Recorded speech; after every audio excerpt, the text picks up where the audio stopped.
to Fred in the Shed 2, another chatty video. I've not done these for a while, but people leave comments and they request, oh Fred, can you do a little chat video? I really enjoy those.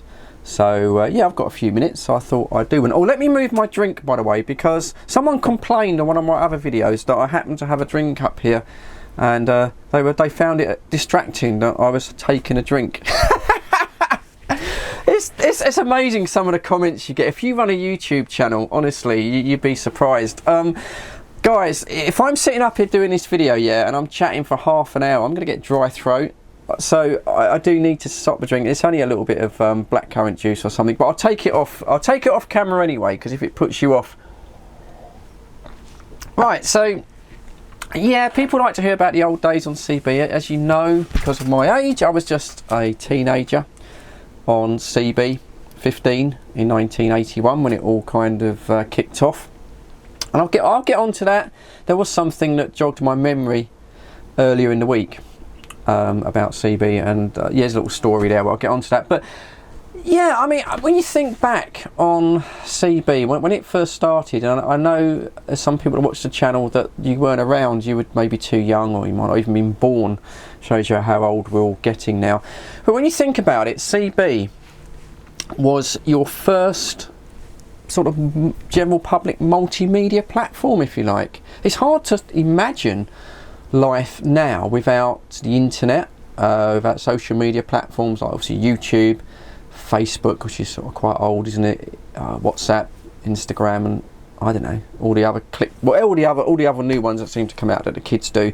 Kids have grown up with mobile phones. Kids have just grown up having contact with their friends 24 hours a day. I mean, you've got a teenage son or daughter, bloody hell, you try and take their phone off them at night so they go to sleep. If you can't, they'll be on their phone till 2, 3, 4 o'clock in the morning, WhatsApping all their mates, or team talking, Skyping if they still do Skype. We've had it with our kids. They're up all night, and then the next day they're hell to live with because they've literally spent all night chatting to their mates. So we just didn't have that obviously back in the day, and I think CB radio, when it came out, it was the first thing. It kind of was ours when you was a teenager. I mean, before that you only had talking to your mates. You saw your mates at school, and then when you came home you had your telephone. Now telephones, again, it's hard to believe, but telephones were quite expensive to use. You got charged per minute on a BT telephone, and it was more expensive before 6 o'clock in the evening than it was after. So, for example, if I got home from school and I wanted to phone my mate Peter, I'd have to say to my mum, can I phone Peter? And straight away, what do you want to speak to him for? Oh, I'd have to come up with an excuse really quick. It couldn't be the real excuse I wanted to speak to him, so it'd have to be, well, yeah, Mum, I just want to speak to Peter. I can't understand my maths homework. I don't know when it's due, so I just want to have a word with him. Right, okay, well, you go on the phone, but 2 minutes, no longer than 2 minutes. Oh, Mum, it might take, no, it's costing us 2 minutes on the phone. Oh, okay. So you would go to, you go to the phone, and your mum, in my case, would be standing at the bottom of the hall watching you, and you'd ring. Do you remember the old ring? Yep, you'd ring, and as soon as Peter would pick up, oh, hello, mate. Oh yeah, it's Fred. Oh, hello, and your mum's watching you. Oh yeah, that maths homework, mate. Yeah. When's it due? Is it tomorrow, or have we got to after the weekend? Oh, it's after weekend. Oh, okay. And your mum's, and if you were lucky, she'd walk away. You'd only get your 2 minutes, and then you could talk to your mate what you really wanted to say, which was something stupid like really what I wanted to say. Here, Pete, mate. Here, Pete. Did you, when we were playing football today at school, did you see that Liz Green playing hockey? Bloody hell, mate. Did you see the knockers on her? God, when she went for the ball, God, I thought she was going to take her eye out. And he'd come back and go, yeah, I don't think she was wearing a bra. No, it's don't think you are. I don't think she was wearing a bra. Don't get many of them to a pound, do you? It's a sort of gossipy thing you did at 15, chatting about girls. Of course, you couldn't do that with your mum there. And your mum would say, 1 minute. Oh, 1 minute. And you had to hang the phone up. So when we got a CB, and you had a CB radio in your bedroom, it was great because you could talk to your mates exactly what you wanted to say. We didn't swear in the early days. We took it a little bit seriously, in fact. But you could chat to your mates about anything.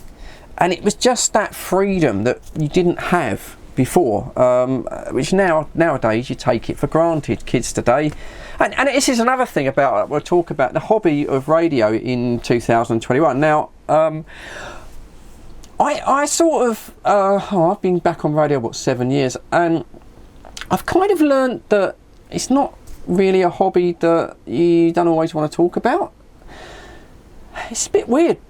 People kind of perceive it as a bit odd that you're into radio. I don't understand why. It's not a dodgy hobby, is it? But yeah, you say to people ask, don't they? Oh, okay, what are your hobbies, what are you into? And you say, oh, I like to go on radio. Oh, really? What? And depending on their age, if they're my age, then they remember the CB, and they'll be like, oh, what, like, CB, 10-4 good buddy, rubber duck and all that.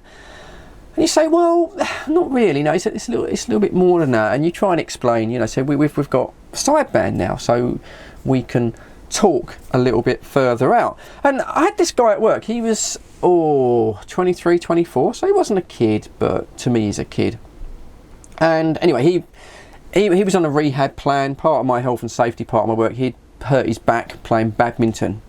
And I used to play badminton when I was in my early 20s. We used to go once a week, play matches and stuff. So yeah, we had something to talk about. So I said, I used to play badminton. I said, okay, you still do it? I said, no, not now, no, I'm too old now. And he said, well, what hobbies you got? Genuinely interesting. So I said, well, yeah, I sort of go on radio. And of course he wouldn't remember CB, right? Oh, okay. Oh, well, what's that about? And I said, well, yeah, we've got a group of friends, I said, I sort of sit and chat. We chat on radio. And he was like, oh, okay. Well, what do you chat about? And I said, well, we talk about our radios and our setups. I said, it's a bit of a hobby. It's progressive. I said, but no, Jim, sometimes we'll just talk about what we've done in the day. I said, anything really. I said, it's just a general chat. And he was like, oh, and I could sort of see that he wanted to be polite, but he wasn't getting it. And he was like, oh, well, why don't you just like phone him up then and use your phone? I said, well, yeah, I could do. I said, but we all talk together. I said, you can't talk at the same time. I said, but we all kind of talk together. And he was like, oh, well, why don't you do a sort of a team speak or a team chat, or just do it on Skype, and then you could all using your phone. And I said, well, it's a bit different to that. I said it's like the challenge. I said, if when you've got a radio, you've got an antenna. I said, which is like a piece of wire in a plastic tube sort of stuck to the side of your house. And I could see this like face, he wasn't getting it at all. He's like, oh, okay, do you need that then? I said, yeah, you've got to have an antenna. I said, but people, if the conditions are right, I said, people can sort of speak to you from all over Europe. I said, we might get people suddenly come into our conversation. I said, Germany, France, Italy. I said, the States in the autumn. He's like, so if I got a radio, he said, and I could talk to people all around the world. I said, well, yeah, you could, but it's only in certain conditions. I said, you can't do that all the time. I said, it's only every now and then. He's like, oh, okay, well, why don't you just use your phone then? He just didn't get it. But yeah, I'm gonna say that if you're new back onto radio, and if you're a divorcee, or maybe you're long-term single, yeah, it's not really a subject you want to bring up with the ladies straight away. It's not something on your first date. If they ask you a hobby, and better to sort of lie and say something like, oh, I'm into cooking, or something a bit more domesticated. If you sort of say, oh yeah, I'm into amateur radio, I'm into CB radio, unless they are at an age where they knew radio back in the day, in which case, yeah, you've got common ground, and they might say, oh yeah, I met my first boyfriend on radio, and you think, oh, that's a door in through the door. But unless you've got that, I would kind of say avoid the subject. Girls see it as a little bit odd and a little bit geeky. I don't know why, but they do. But it wasn't always like that. Back in the day, in 1981, it was cool. It was cool to have a CB radio. In fact, if you was a teenager, like I was, and you didn't have a CB radio, well, you were missing out on the party. And I think that was the big thing. It was like a big party that people were involved in. Obviously, we had the eyeballs, where you all went up to a car park, or in our case, a park in the summer, and you all met up on a Sunday for an hour or so. Put sort of faces to voices, if you like, and it's just a great way for meeting girls at my age, at 15, 16. It was just, because at school, and I suppose it's still the same now. I know you've got social media. I mean, you can do. I mean, I imagine you can chat up a girl now from sort of lying in your bedroom, can't you? Just sort of texting her or going on social media or whatever, how they do it nowadays. But in our day, you had to physically go up and talk to the girl, and that was quite intimidating, and that was really hard, and you suffered face-to-face rejection. That was the fear, was you're going to be rejected, especially if you tried to do it at school. And it was so difficult to speak to girls because they would never bloody well be on their own. There'd be a girl that you fancied at school, and Christ, you would like move heaven and earth to try and get her on her own, because girls always went round in twos or little groups, and it was death if you tried to approach a group of girls. And I did do this myself. I did it. You try and approach a group of girls and you just try and talk to one girl, and the other girls would rip the arse out of you. They're just like, oh yeah, you asking her out, are you? Oh, well, I just wanted to chat to her. Oh, do you fancy her? Do you want her to be your girlfriend? Do you want to do things with her then? Oh my God, you'd be like, well, no, I just wanted, he fancies you. Oh, Jesus. Impossible. Tried it, impossible. Radio was different, right? Radio was different. And I know I'm getting back to girls again, but this is what it was about for me. Radio was, you found that girls come onto radio, they had the protection of the fact that unless they gave out their home location, their QTH, no one knew exactly where they lived, so they felt more secure. And no one knew what we looked like. So you know, there was no judging people at a distance. Although I'll be fair, I didn't do this myself, but there was some unscrupulous blokes on CB that used to arrange eyeballs with girls. And it was down at our local Star Burger where I did go for an eyeball with Dave, and that disastrous eyeball where the girl passed out. And if you haven't heard that story, go back on the channel and look for my most disastrous eyeball. And people have asked me on radio, yeah, is it true? And it is a true story, unfortunately. I wish it wasn't. I got a lot of stick for that. But anyway, at the Star Burger, that you could see through the glass before you went in, obviously. And a few unscrupulous guys used to arrange an eyeball with, say, a couple of girls, and then they would stand off at a distance and they would eyeball them through the glass, and if they didn't fancy them or they didn't meet their standards, they wouldn't go in, they'd blow them out, which I thought was awful, because they'd stand the girls up. And yeah, that was a bit nasty, really, but that did kind of go on. And I'm sure girls did the same thing. I'm sure if you had a group of guys or guys standing there, I'm sure they kind of did a drive-by or something, and yeah, I'm sure a lot of people got kind of blown out on eyeballs. But yeah, that's what it was. But I say on the radio side of it, you could chat to girls, yeah, and get to know them, and you get to know their hobbies. Obviously, people didn't give out too much personal information, but all you had was a handle, so you didn't know their real name. They felt more secure, and you could really get to know girls. And my first girl I took out, I say girlfriend, the first girl I took out, yeah, I chatted to her on CB for about a couple of weeks, and then I asked her out on CB. We went to the cinema. The date didn't go particularly well. Some of her mates were in the queue in the cinema. In fact, it's kind of a small world, isn't it? But many years later, when I was telling my good lady wife about this, it turns out that some of these girls that were heckling us, that, to be honest, ruined the date, was her and her mates. This girl went to the same school, a different school than I did, and it ended up that she disrupted my first date.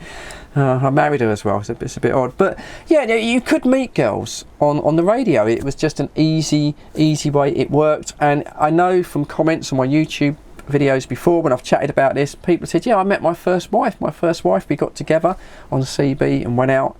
Yeah, what a fantastic way of meeting girls. And this sort of brings me around to I'll try and get, I know this video is going to be a long time, just pause the video, go get yourself a cup of coffee, get your vape tank, whatever, have a fag, have a beer. But one of the things that loads of people came back on radio really, really quickly, okay, and no one had a clue what they were doing. So people would buy CB radio, and they would buy an antenna, normally in a package, normally in Dixon's, Comet, Curry's, whatever. Buy the package, and it was all normally made of parents. The kid had been badgering their parents for like weeks and weeks and weeks. I want a CB radio, I want a CB, and then eventually, oh sod it, let's go down there. The dad normally get the radio. There's your antenna, mag mount antenna, springy antenna. Take it home, radio, plug it into a power supply, stick the mag mount on the radiator in the bedroom or something, or on a biscuit tin, or if they were lucky, up in the loft perhaps on a metal water tank. Stick it on there. There you go, there's your bloody radio. And people come on radio, and of course it never really worked. I mean, you were lucky that you had so many people all in close proximity, so you only had to get out half a mile and you probably could talk to, around where I lived, probably a dozen people. It was ridiculous how many people were on, but your antenna wasn't set up properly. A lot of people didn't get SWR meters, or SWR meters. I know that winds people up, but we called them SWR meters back in the day. How's your SWR? Oh, I don't know. But people didn't, especially girls, I'm not being sexist, but a lot of girls weren't interested in the mechanics and the wonders of radio communication. They just wanted to get the social side of it. They wanted to get on the radio and get talking to their mates, having sleepovers, doing all-nighters on the radio, the social side, and chatting to boys as well. They were after the same thing we were after, really. But yeah, people didn't go into the technical side of it, so you had a lot of people with very bad setups. It just didn't work very well. And this particular girl, this girl came on radio, it was probably around about 80, might have been 82, in the sort of summer of 82. She came on the radio, and she must have been fairly close to me because she was giving me a very weak signal, and a lot of people couldn't hear her, but her audio was awful. She sounded like Stephen Hawking's, and very, very sort of kind of electric sound, you know, sort of audio. It's weird. I mean, it was something like, I don't know, yeah, maybe like Kraftwerk, you know, that robotic sound. She came on, and we was always scanning around looking for new breakers, especially new lady breakers. Hello, lady breakers. And if you had a girl come on, yeah, she was pounced on by all these like wolves, all these kind of like horny bloody teenagers like me, sort of, oh hello lady breaker. Oh god, yeah, so they were pounced on. But she came on and people just couldn't understand what she was saying. As I say, she sounded like Stephen Hawking, very, very robotic. And of course, there's no quarter given on CB, not in those days, not when you're all teenagers. So she came on all kind of, oh, hello, is anyone getting me? And it's like, yeah, I got you, love, I got you. Oh, your audio sounds terrible. Oh, does it? Oh. He goes, yeah. It's really distorted, love. I can hardly understand what you're saying. And she was like, oh, I don't know why that is. And then someone else come on. Who are you talking to, mate? He goes, oh, we've got a new lady breaker on. Well, I can't understand what she's saying. No, her audio's terrible. He goes, yeah, she sounds like a Dalek. And the other guy would be, yeah, she does sound a bit like a Dalek. Well, maybe, what's that crippled Dalek? The one that sits in the chair? And he said, what, Davros? Yeah, that's it, Davros. Oh, yeah, she sounds just like Davros. And it kind of stuck. So, yeah, Davros, you got a copy on this one? She was like, oh, I don't know why you're calling me that. Well, you sound like that crippled Dalek bloke, Davros. Oh, God. And it kind of stuck. So she came on and then people said, oh, have you copied that new lady breaker Davros yet? No, I ain't copied her. Oh, she sounds terrible. But I was getting a signal a little bit stronger, and I could just about, and my ears were pretty good in those days, and I could just about make out what she was saying. So I came on and I didn't want to take the mickey out, I wanted to help her. So I said, oh, hello. And she said, oh, it's like, I forget her handle. It's Powder Puff here. I'm like, oh, hello, Powder Puff.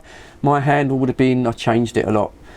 Might have been when we were doing our Charlie Brown thing, when we had all kind of like picked characters from Charlie Brown, the cartoon Charlie Brown. Well, I remember the first time we did it, me and my mates, well, everyone wanted to be Charlie Brown, didn't they, CB? And one of my mates said, well, I'm going to be Charlie Brown. Someone else got Snoopy straight away. And I think I got Chucky. Is it Chucky? Yeah. Someone got Linus. We had a Peppermint Patty. Well, the bloke who got the Charlie Brown, well, he didn't last long, because after about a week, some very, very gruffly spoken guy from the next town came on and said, here, are you the one that's calling yourself Charlie Brown? And he said, yeah, I'm Charlie Brown. He's only about 15. He goes, well, you're not calling yourself Charlie Brown anymore, mate, because if you do, and he's like, oh yeah, if you do, what are you going to do about it? And then he proceeded to tell him in quite graphic detail what he was going to physically do to this kid if he carried on using Charlie Brown. And after that, he was like, oh, okay, I won't use that anymore then. You better bloody not. Anyway, I handle it. So this girl, she came on, and I said, oh, your audio is really distorted. Oh, is it? Oh, I don't know why. And we discussed a few little things, and I couldn't really sort of understand why her audio was so bad. And she said she was using an Amstrad 900, got it from Comet, I think. And the microphones on those were some were good, some were bad. The early ones I think were made in maybe Japan, and then the later ones, because they were trying to up the production because CB was so popular, that the quality reduced, and I think they were made in Hong Kong, and those radios weren't so good, and people had problems with the microphone. I'll try and find a picture. It was a very crappy microphone. Sometimes the microphones didn't work, sometimes they did work. So I suspected that it might be her microphone issue. But as she was a new lady breaker and she sounded sort of quite nice, I said, oh, well, it might be a microphone issue. It might be that maybe, you know, if you pulled the wiring, or it might be something wrong with it. And she was like, oh, I don't know, you know, my dad set it up at the weekend, but my dad's not here in the week, so I've got no one really to ask. So I was like, oh, well, whereabouts do you live? And then she came out and told me exactly her address, and I was like, oh, no, don't do that. Don't say your address over the air. I said, you've got to be a little bit careful. Oh, I didn't realise. No, don't. But I had her address, and I said, well, I'm not far. I'm just down the road. Would you like me to pop round? I could have a look at your setup. I didn't know bugger all about radios, really. I'd set my radio up. Any problems that I had, I couldn't wire a microphone. I took my microphone to the Rubik's Cube. I took it to the Rubik's Cube to get it wired. I couldn't just about use a soldering iron, but I did have an SWR. I did have a SWR meter, so I felt that I had a SWR meter and a patch lead. And I said, well, I could maybe come round, have a look. I could check your SWR. Oh, what's that? I said, well, that's the tune of your antenna. Oh, well, if you could, that would really help me, because no one can hear what I'm saying, and they're all calling me rotten names. And I said, yeah, I understand that. So she said, oh, okay. I said, oh, I'll pop round this afternoon, you see. So this was a Saturday. She said, oh, yeah, okay, that'd be okay. So it was set. Yeah, it was set. I was going to go around this girl's house. That was quite exciting. So Saturday afternoon, my Sun GT10 racing bike, my SWR meter on the rack on the back. And yeah, off I went round. It wasn't that far. It was just round the corner. And then cycling round there, I thought, I don't even know her name. I've got a knock on the door. I hope she answers the door. Otherwise, it's Powder Puff there. Sounds a bit silly, doesn't it? Anyway, got to this house. Quite a nice house. It's in one of the slightly posher sides of town compared to where I live. So I got pulled up on the bike, knocked on the door. Thankfully, she answered, and she was quite a sweet girl. Not overly attractive. I don't want to sound horrible, but she was quite sweet, really. Not very pretty face. Yeah, I was quite impressed. I kind of steered away from the sort of the glamour kittens, if you like. They're really attractive girls. They just weren't interested in me at all. So I thought, oh, she's quite nice. And then her mother appeared. Oh, this stone-faced woman. Yeah, she sort of you're the lad to look at the radio, are you? And I said, oh yeah, that's right. And she turned to the girl, and she said, oh, Sophie. And I thought, oh, her name's Sophie. She goes, oh, Sophie, why don't you go and fetch the radio for this lad? She was like, oh, okay. And I said, oh, look, I really need to see the radio in its setup. I said, connected to the area. I said, there's very little I can do. I said, and unless I see it working. She was like, oh right, oh okay, well it's connected up in the bedroom. And I said, oh okay, if that's what it is. Well look, you're not going into my daughter's bedroom. And I'm like, oh okay. And then Sophie's like, oh mum, I really want to get this sorted out. And she said, Sophie, we've had this conversation before. There are no boys going into your bedroom. And she turned on me, and I'm standing. She goes, I know what you boys are like. I know the dirty thoughts that are going through your minds. And I'm like, oh shit. I'm like, oh, really? And Sophie's like, oh mum, I really want to get this sorted out. She goes, no, I know what these boys are like. How do you think you got here, young lady? And this full domestic started going off between the mother and the daughter, and I'm just standing back thinking, oh my God, what have I got myself into? She's like, oh Mum, I really want to get this sorted out. No, we've spoken about this, no boys in your room. And she's like, Mum, they're taking the mickey out of me on the radio. She said, I don't care, this radio, I knew it was going to be nothing but trouble. I told your father that you didn't need it. And she's like, oh Mum, they're calling me a Dalek. And she swung round and she swore, she looked at me, right? And I said, "Oh, no, I'm not me personally. I've never said that." I said, "But you know," I said, "Well, it is." I said, "It is true, yeah, that they are kind of referring to her like that because of her audio's so bad." I said to her, I said, "Look, don't worry about what they call you." I said, "Everyone calls people different things on radio." I said, "Yeah, don't worry about it." She said, "Don't worry about it. They call me Davros." I said, "Yeah, I know, but I don't think they mean it in a nasty." Davros. She turned to her mum. She goes, "Do you know what Davros looks like? Have you seen the state of his nails?" The state of his nails. And she started crying, and I was like, "Oh Christ, can I run away? I can't really go." But the tears and the wobbling lip, the mother kind of, "Well, okay, well, yes, well, you can look at your radio, but I'm not leaving you alone in the room with my daughter." I'm like, "Oh, that's fine." It's almost, I was like, God, it's like I was a rapist or something. I was, oh my God, it was. So anyway, I'm let into this house and I marched up the stairs into this girl's bedroom, and it's a strange thing really, because I was 15, I'd never really been in a girl's bedroom before. I mean, I had my sister at home when she was younger, but she was a bit mingy. Her bedroom was completely trashed, and it wasn't a nice place to be. But I'd never really been in a nice, well-kept sort of girl's bedroom. So yeah, we walk into this room, and the first thing I notice is much bigger than my room at my mum and dad's, and she's got a double bed, which is unusual. I mean, I only sort of thought that married people had double beds. To me, it seemed quite. I mean, nowadays I think a lot of teenagers have got double beds in their rooms. I know. My sort of daughter had a double bed, and her boyfriend had a double bed. It's a bit, but in those days, I thought, and I wanted to say, what I wanted to say, I nearly said it. I just was, oh, you've got a double bed. But I thought, God, if I say that, the mum's going to get the wrong idea. You take those thoughts out of your mind, young. I said, I didn't say anything, so I said, this is a nice room. She said, the radio is over there, there was a separate desk, which I suppose she did her homework in.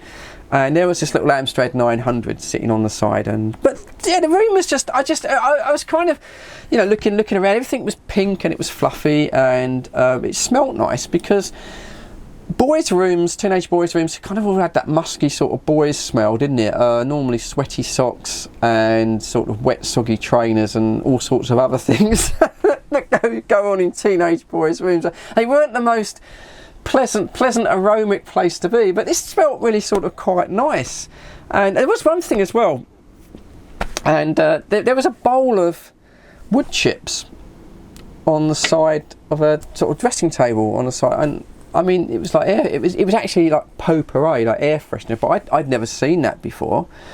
And again, I wanted to sort of say, why have you got wood chips in a bowl but luckily I didn't, because it would have showed my sort of ignorance. Anyway, there was this little Amstrad sort of 901, or 900, it wasn't a 901, so the mother's like standing there, arms folded. I walked over to it and sort of looked at it and sort of checked the microphone sort of connector, unplugged it. Yep, the lead looked okay. And I said, where's the antenna? She said, oh, my dad put it on the garage roof. So we went over to the window, and there was a garage with an apex roof like this, yeah, like that, if you can imagine it. And the antenna, it was a corrugated tin roof, and a mag mount with a little springy on it, about 1 metre long. He'd literally just sort of leant over the side of the roof and slapped it on the roof, so it was sticking out. If that's the roof, it was sticking out at an angle, so it wasn't vertically orientated. So the plane was wrong for a start. So again, that wasn't really going to sort of help. And anyway, But fair enough, the coax sort of draped across and then came through her window, and when I looked down, there was, I suppose he'd bought something like a 10 metre patch lead, if you like, RG58, and it was just all curled up in a big mess, like a load of blooming wool or bird's nest. It was just this big mass of cable, and it went back into the radio. So I thought, well, that's not going to help in the SWR sort of very much. So I got my SWR meter, plugged it into the to the radio, keyed up on the radio, and yeah, the SWR was really high. It was almost off the end of the scale. I can't remember exactly, but it was like 2.8, something like that. And I said, well, this is quite dangerous. If you carry on using this, you could actually damage the radio. So I thought, right, first thing would be to sort the antenna out. And when I looked on the roof, although it went up to a peak, on the front of the roof, when they made it, I suppose, they'd sort of hammered a piece of tin. It would sort of come across like flat over the apex, and then it went along the roof. So there's only a bit about this big, but it was flat enough to take the antenna. Anyway, went downstairs, went out into the garden, got a garden chair, and I was just able to stand on that and move the antenna from the side up to the top of the roof. Got it vertically aligned so it was in the right plane. Stretched the coax out and sort of tucked it down a little bit better. Go back into the house and unravelled this great mass of coax that her dad had just dropped there, and sort of run it round the room, if you like, in a loop, and then run it back on itself. Plugged that into the radio, and I didn't have an Allen key to adjust the SWR on the antenna itself, so plugged it back in, and I think I dropped it. By fiddling with the coax in the, let me just get a drink. Fiddling with the coax in the room, I got it down below 2, about 1.8, something like that. And that was about the best that I was going to do. But I figured that because the antenna was a little bit higher, it was vertical, she would probably get out a little bit better. So I checked the output on the radio, because my SWR meter had a power output. It was only putting out about 2 watts. So that was a bit odd. I thought, well, it should be putting out a little bit more than that. Although these radios weren't particularly well made, they weren't always checked from the factory. I thought, oh, I don't know anything about going inside this radio. I'd have to go over to the Cube if something's wrong with it. But also, when I sort of keyed up, also you had the LEDs that went across. Do you remember that on the 900s? Well, there's only about 3 of them lighting up. I thought, that's a bit odd. Maybe it's not getting enough power. So I said to her, like, oh, what power supply are you using? And she said, oh, my dad brought, and he had one from home. It's like an old one. Anyway, when she dragged it out, it was one of those tubular, again, I'll find a picture, really old Scalextrics, you know, the racing game with a track with a controller, a Scalextrics power supply, which I think put out a maximum of about 12 volts. And of course, mobile CB radios are designed for cars with alternators that are charging the battery, so they run on 13.8 volts. So it was definitely underpowering the radio. And I figured as well that it, as a power supply, it wasn't going to be a particularly good quality one, and obviously it was picking up a lot of interference from the actual transformer coil, and that was certainly distorting her audio, and the radio was probably only getting about 11.5 volts. And I thought, oh, that's why she sounds like Davros. Well, I didn't say that Davros word. I didn't want to start off crying again. So I said, oh, this isn't really suitable, I said, for the radio.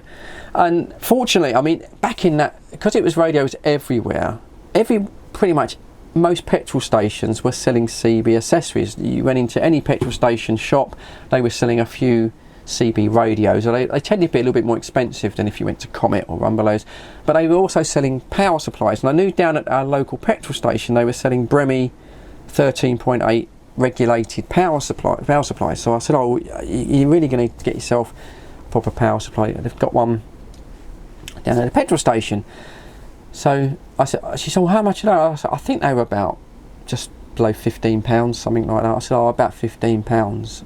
So she looked at her mum. Oh, mum, can I have a... Oh, I suppose it's just more money I've got to pay. Oh, mum. But I think the crying thing had weakened her mum. So her mum sort of said, okay, well, fine. Yes, if you just need to get that. So I said, oh, okay, shall we go down and we can just walk down there? It was only, half a mile. I said, well, we can walk down there and get it. So I could, get away from this battle axe and bloody mother and have a little bit of time with the girl. So that's what we did. Mum gave her the money, And yeah, we walked along, and she was really sweet, and we chatted, and we found out that her dad and her mum had split up a couple of years before, and I think her dad had been married before, and she had a stepbrother, and the stepbrother couldn't stand the mum, and he'd gone and lived with the dad, and the mum was a little bit kind of bitter about it, and I suppose that's why she wasn't particularly receptive to young lads.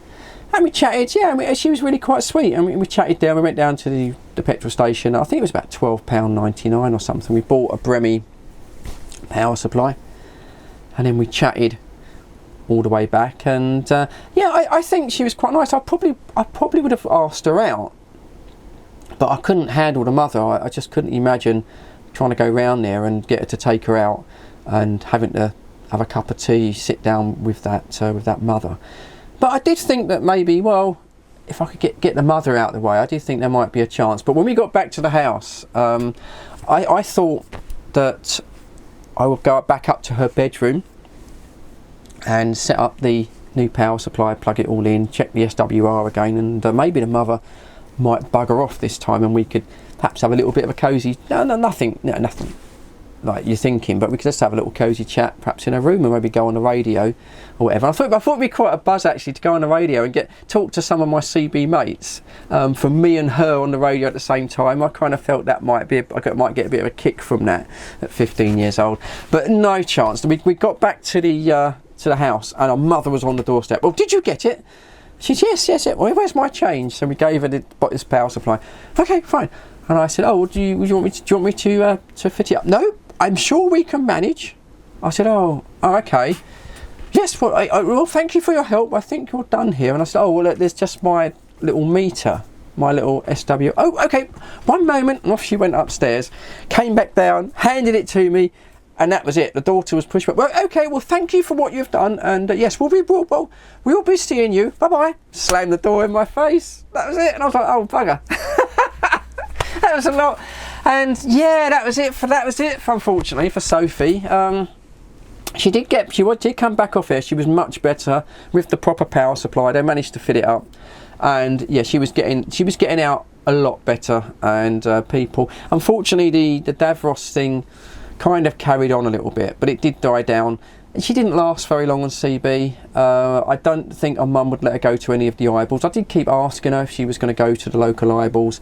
She never did, unfortunately. And I found out that she didn't go to any of the schools that any of the other girls went to. Her mum, they'd sent her to a private school.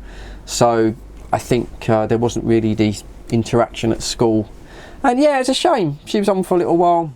But that was what it was about, really. It was, and also not only girls, boys would come on, young men or whatever, kids, and quite often the guys, just for something to do on a Sunday, you'd go round and help with their setup.